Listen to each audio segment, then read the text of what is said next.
Pode sentar, meus irmãos. Não se preocupem com o horário, porque eu já coloquei o meu relógio para despertar.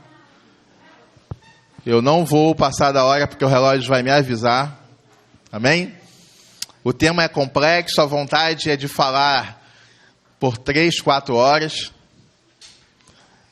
E acreditem, quem me conhece aqui sabe que isso é muito facinho, né, Felipe? Mas eu já coloquei o relógio para despertar e nós vamos lanchar no horário programado. Programado não, porque a gente já está fora do horário, né? A gente já começou além, tá? E já me arrancaram meia hora do tempo que tinham me liberado. Isso é quase um pecado e uma heresia para a minha pessoa. Entendeu? Tinham me prometido 2 horas, eu estava brigando por 2 horas e meia, mas enfim, fiquei com 1h30 mesmo. Então é o tempo que a gente tem para deixar Deus falar conosco. Amém? Amém? Tu acha que eu vou conseguir, Wallace? Mas Jesus consegue. Amém? Nós vamos falar sobre relacionamento. Aliás, o tema da conferência é relacionamento, certo? E o que são relacionamentos? Nós vamos poder definir relacionamento de várias formas. A gente pode botar no dicionário, a gente pode ver o relacionamento bíblico, mas eu gostei de uma definição e é essa que eu quero falar para vocês. Relacionamentos são conexões que nós fazemos com as pessoas. Eu preciso me conectar a alguém para que eu tenha um relacionamento com ela. E aí esse relacionamento abrange todas as áreas da nossa vida. Amizade,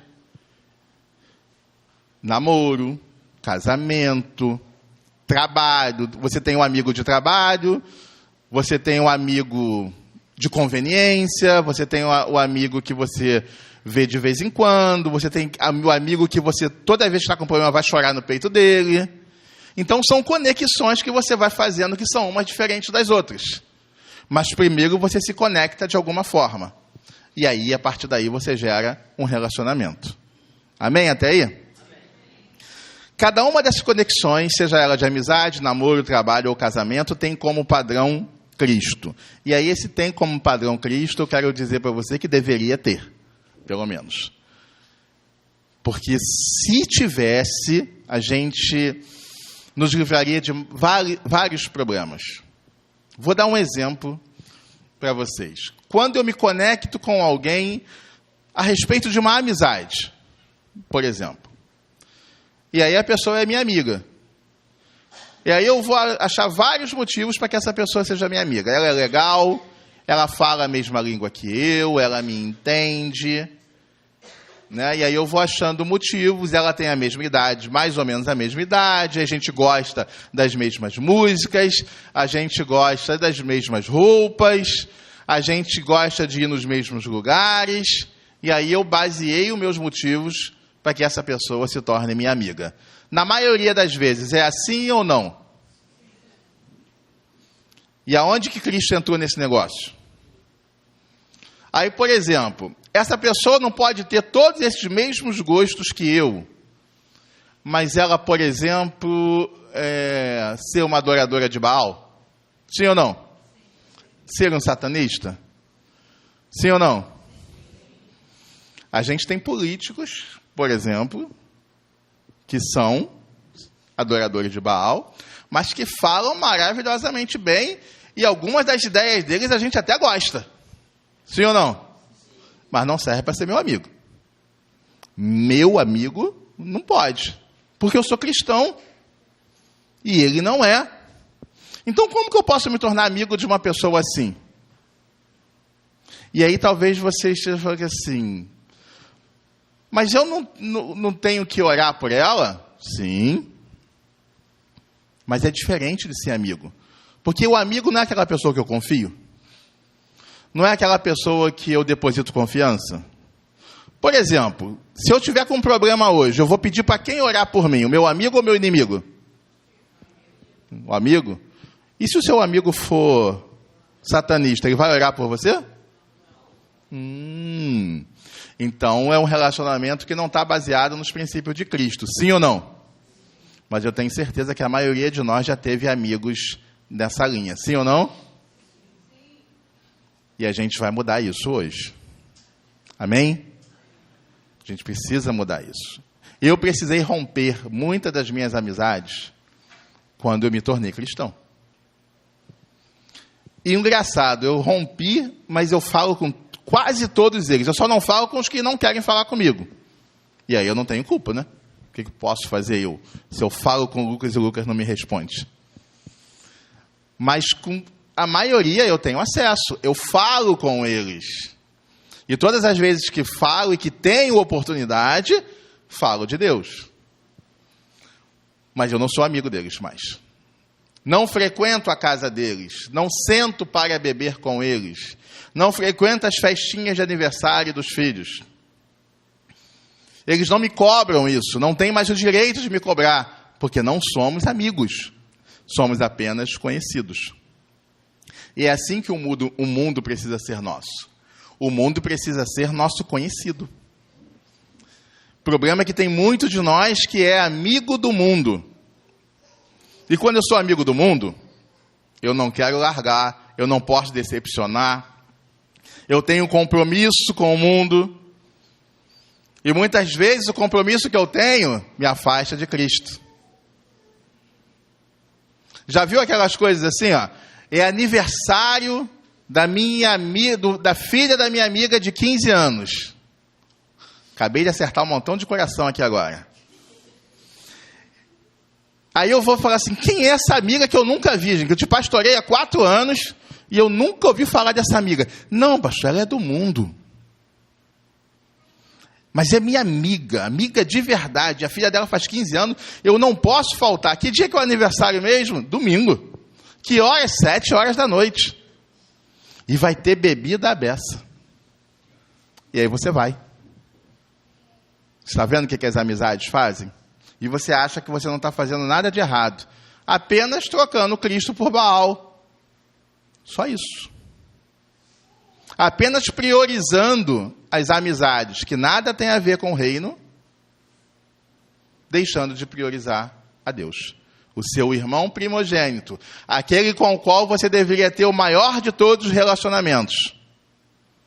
O seu irmão primogênito, que morreu na cruz por você, na qual você deveria ter um relacionamento íntimo, esse você está deixando de lado para ir numa festa de alguém que nem da sua família é.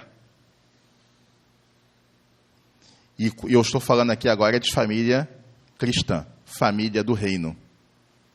Os irmãos, lembra dos irmãos? Lembra dos irmãos? Romanos 8, 29 e 30.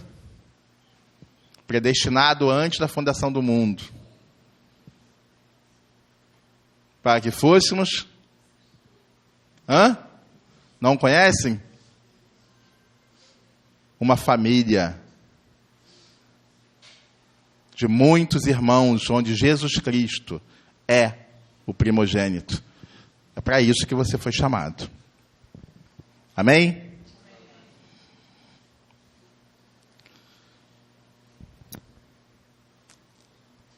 É Cristo quem estabelece as regras dos relacionamentos.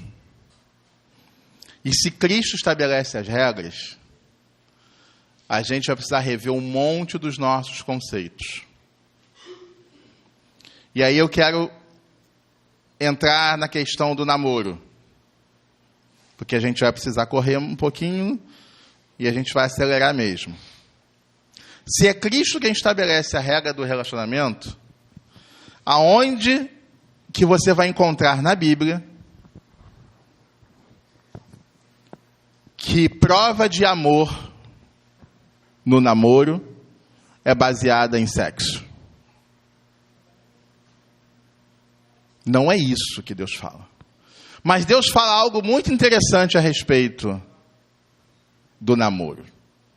Apesar da palavra namoro não estar na Bíblia, mas a Bíblia fala de compromisso, que a gente vai entender rapidamente, que é um tempo muito curto, que é algo muito parecido com o que a gente entende hoje como noivado, mas que aponta para o casamento. Não existe relacionamento bíblico, você não vai encontrar relacionamento bíblico entre um homem e uma mulher relacionamento conjugal que não aponte para o casamento. Você não vai ver na Bíblia ninguém namorando durante 10 anos para depois decidir se vai casar. Para depois sentarem numa DR de final de semana e falar assim, será que a gente nasceu um para o outro mesmo? Será que não está na hora da gente dar um passo a mais e pensar em casamento? Isso não existe, gente, na Bíblia. Se você não está pronto para casar, você não está pronto para namorar. O teu tempo é outro. O seu tempo é diferente. O seu tempo é de estudar. O seu tempo é de investir em outras coisas. Mas a gente vê um erro muito grande com os pais, muitas vezes. Principalmente pais de meninos.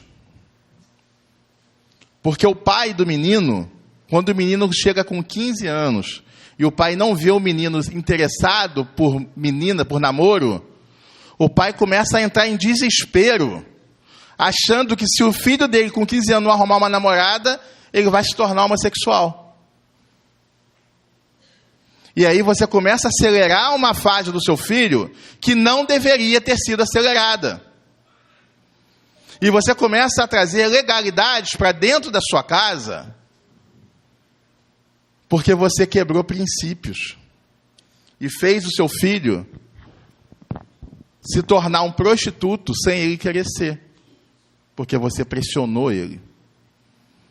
Ou às vezes exigiu, muitas vezes. Cobrou de uma forma que ele não tinha outra opção, porque ele não pode desapontar o herói dele. Você sabia que você é um herói para o seu filho? Pais, vocês sabiam disso? O seu filho cresce olhando para você como um herói. Você é o espelho dele. E quando ele percebe que ele está te desapontando, ele faz de tudo para não te desapontar. Até ser o que ele não é. Ou o que ele não quer ser naquele momento. A gente tem visto com as mães um outro problema muito sério. E aí as mães de meninas, que por problemas de frustrações, por ter se relacionado muito cedo, por ter sofrido muito cedo, e por ter vivido um casamento antes da hora, chega hoje, sendo mãe de uma adolescente, não se portando como mãe e se portando como uma adolescente, achando que hoje continua tendo o direito de viver como adolescente, vestir roupas sedutoras, de sair, de ir para bailes, ou seja, de viver a vida como se não tivesse um marido, um filho e responsabilidades. E aí você acha que a sua filha vai crescer querendo fazer o quê? E aí você vai usar aquela frase célebre que diz assim, ó, faça o que eu digo, mas não faça o que eu faço. Quem já ouviu essa frase? E eu tenho certeza que todos vocês ouviram dos seus pais, mas nunca obedeceram. Sim ou não? Por que vocês acham que seus filhos vão obedecer, então? Não vão obedecer, gente. Você precisa ser exemplo para os seus filhos, porque os seus filhos veem você como exemplo. Eles olham para você, querendo saber em que se espelhar e como fazer. E o que você faz é o que o seu filho vai fazer. Não tem outro jeito, não tem outra forma. Eu não sei se aqui nós temos pais que não são cristãos. Mas se tivermos, eu preciso te dizer que a gente tem um grande problema se você não é cristão e se o seu filho é. Porque o seu filho tem sido instruído em algo muito excelente sobre relacionamento e sobre conduta cristã, e você não. Então, com que autoridade que você vai ensinar o seu filho sobre o que é certo ou sobre o que é errado, se você de fato não sabe?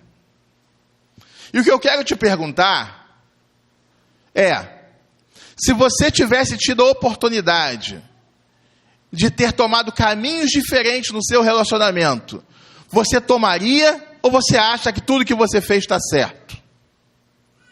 Porque se você não tomaria os mesmos caminhos, em nome de Jesus, dê oportunidade para o seu filho de tomar o caminho correto. Mas não é enviando ele para a igreja, é indo à igreja com ele. Porque a Bíblia fala para você ensinar o seu caminho no caminho em que ele deve andar. E não indicar o caminho e mandar o seu filho ir, porque o seu filho não vai. O seu filho, ele te segue. O seu filho precisa de você. E ele só vai por aquele caminho se ele estiver segurando a sua mão. Porque ele quer segurar a mão do pai e da mãe. E a gente tem deixado, meus irmãos, o mundo criar os nossos filhos. Porque a gente não tem tido a coragem de segurar na mão dos nossos filhos e guiá-lo no caminho em que ele deve andar.